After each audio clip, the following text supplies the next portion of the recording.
I don't know why I can't make videos consistently. What do you want You from me? f***ing lazy piece of shit. In today's video we're going to talk about the... Chances are that imposter syndrome is what actually slowing you down on your way to earn more money, to achieve your goals, to get that great client, to put yourself out there more, to create content more. When I just started editing videos for money, I had this feeling that I'm so average. Why anyone would pay me for the things that I do? Everyone can do editing like I do, and it's very easy and I don't do anything special. Why they would choose me? Because of that, I didn't apply to as many jobs as I wanted. I didn't apply to the jobs that I actually liked. They were very interesting, but the requirements were pretty high, so I did not even try because I thought that I'm average. I also struggle to make these videos because who am I to tell you anything? I do not consider myself a successful person. I am still on the way there. So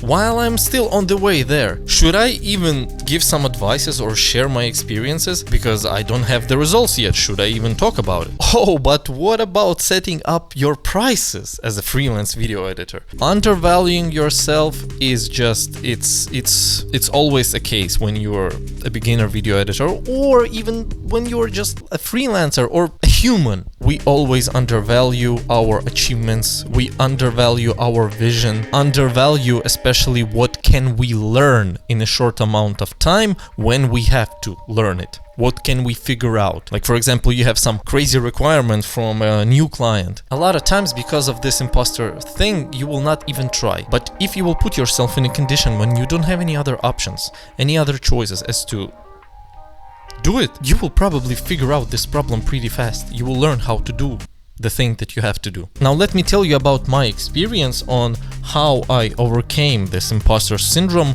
with video editing for clients. I cannot say that I overcame it with creating my own content and talking to people, not even close. But with clients, I started to value myself much more. I started to value my time.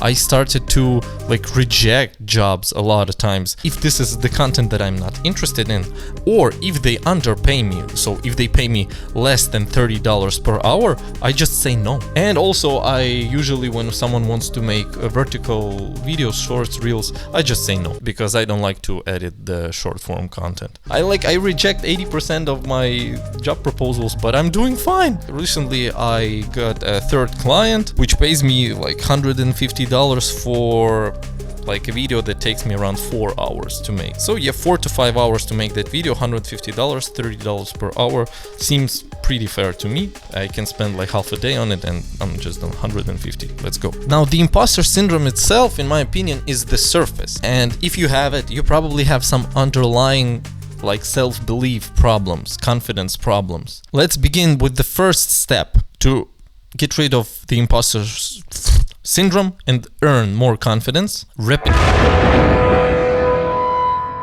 I always had this desire to make everything perfect on the first try. Even when in my childhood, I remember, I had these learn how to write notebooks, where you have to write, connect the dots. And I remember that I opened page 1 with letter A and I tried to connect the dots and my lines were like this. So I said, I can't do this. I don't know how. I closed that notebook and never touched it. So I stopped at the page A because I couldn't do it the first try, because I thought if I cannot do something the first try, that means that I'm not able to do it at all. You can say this is a perfectionism, maybe, probably, but I think it's more about the belief in yourself and the fear of failure. So why do you have imposter syndrome in the first place? Probably because you're afraid to fail, because you're afraid to let someone down, to let your client down. If you are not 100% confident that you can deliver the best possible results that you can, you will probably not take the project. You will probably lower your price. But let's be honest, when are we 100% honest that we can do everything perfectly? Never. So most of the time, you procrastinate, you don't do shit, you don't take any risks, you don't try to take on something hard, you don't try to rise your prices and take more responsibility, because you know what, I will ask for less money, and maybe then they will not be so picky for my editing. You will not grow as an editor, as anyone, as human, if you will live that way. So how do you solve this? Repetition. The more videos I made for clients especially, the more reviews I heard from them about my content. And you know, thankfully, 95% of the time, they were great. Clients love what I do. That encouraged me a lot. My clients raised my salary by themselves. They said, we want to pay you more. And I'm like, okay. I didn't have balls to ask for more. No, a couple of times I had balls to ask for more money, but the last time they just decided to raise my salary by themselves. I'm happy with that decision. So that all comes from the repetition. When you do stuff for the clients, you get reviews and you know how you can improve. Because when I started, my work was not that good, but I asked for reviews, I asked for revisions, I learned on how I can improve, and I repeated and I repeated, and I made hundreds of videos. And then I started to feel how much money did that video cost me. I started to feel like the price of my work. Only after hundreds of videos, I started to feel like that video probably costs a little bit more, or maybe a lot more than I asked for it. And if you are making these videos for YouTubers, you can also look at the views, at the analytics of those videos, and you can understand if the thing that you're doing is working. And let me tell you, I'm very happy when I see that my videos on a client's channel are getting more views than the other editors' videos, because the client has a couple of editors and my videos are getting more. So that's when I know that, all right, I'm doing something right. And then I probably raise my prices, so I have to kind of be a bit better. And that feeling makes me learn new things, makes me improve my content, and makes me grow. Again, repetition. Without repetition, nothing will happen. If you are watching videos on how to make videos, if you're watching video editing tricks and just learning how to do the editing tricks, nothing will happen. You have to make hundreds of videos and see how people react to it. Make videos from start to finish and watch how clients or viewers react. So now with repetition, you probably earn some confidence that you can deliver on the results, on the promises that you are making. Now, how can you raise your prices with new clients or even with the old clients? You have to change a narrative on your worker-employer relationship in your head. You have to look at yourself as a partner of that client. You are trying to make stuff together.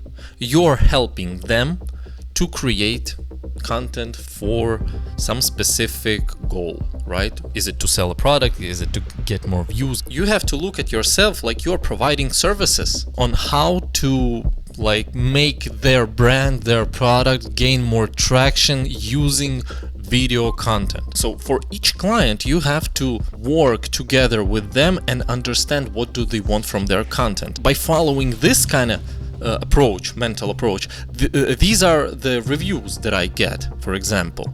This will also make you be more engaged with the videos that you're making, because you have a goal on why are you making those videos. This is not a 9-to-5 job. This is not like, all right, they send me the video and I have to make this video and then I'm done for the day. And I just want to make it as fast as possible. Like, you have intention when you're making specific clients' videos. You have intention on what exactly are you trying to do there. Are you trying to promote their product better? Are you trying to make it very funny and engaging?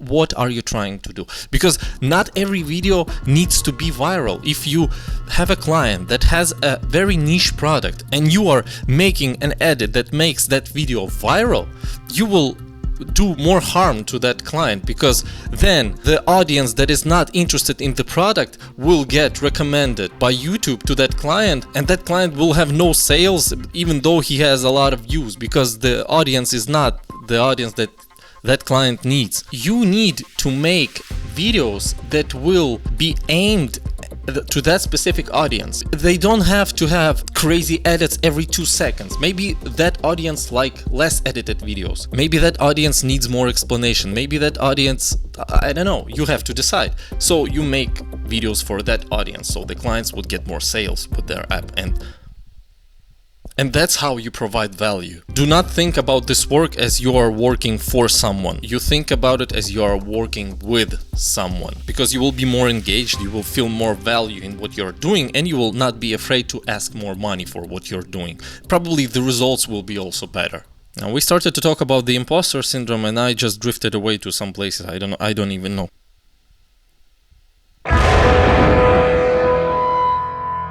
You know, I think overall it's better to try, fail, and be sorry than to regret that you haven't tried and live in constant feeling of unfairness. I'm talking about the things when you probably work with a client that pays you a very small amount of money and you kind of hate this whole thing, but you keep on doing it because you are not sure that you can value yourself more. I've been to this position for some time, couple of times, and it's better to have a struggle with finding clients, trying something out, but value yourself the correct way instead of feeling that you are underpaid, that you are undervalued, and just trying to live like that. It's better to just say to everyone you and find a place, find the person that will understand your vision, that will understand your value. Of course, you have to develop that value,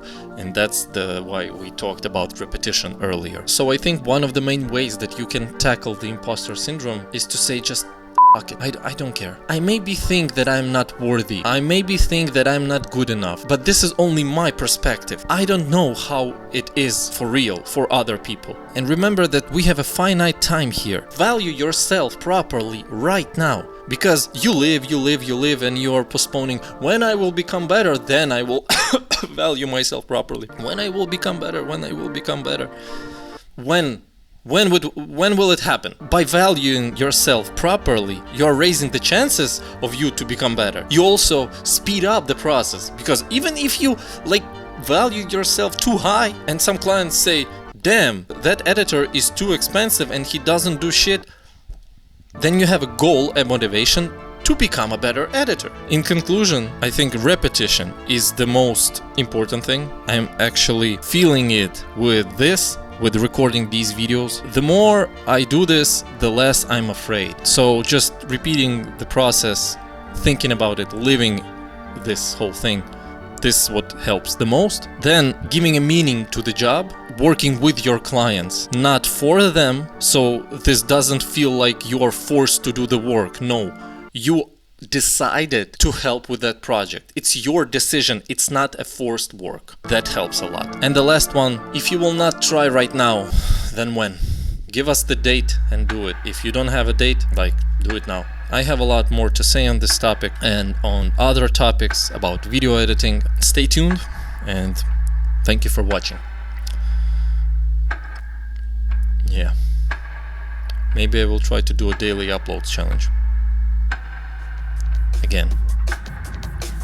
Maybe not. We'll see.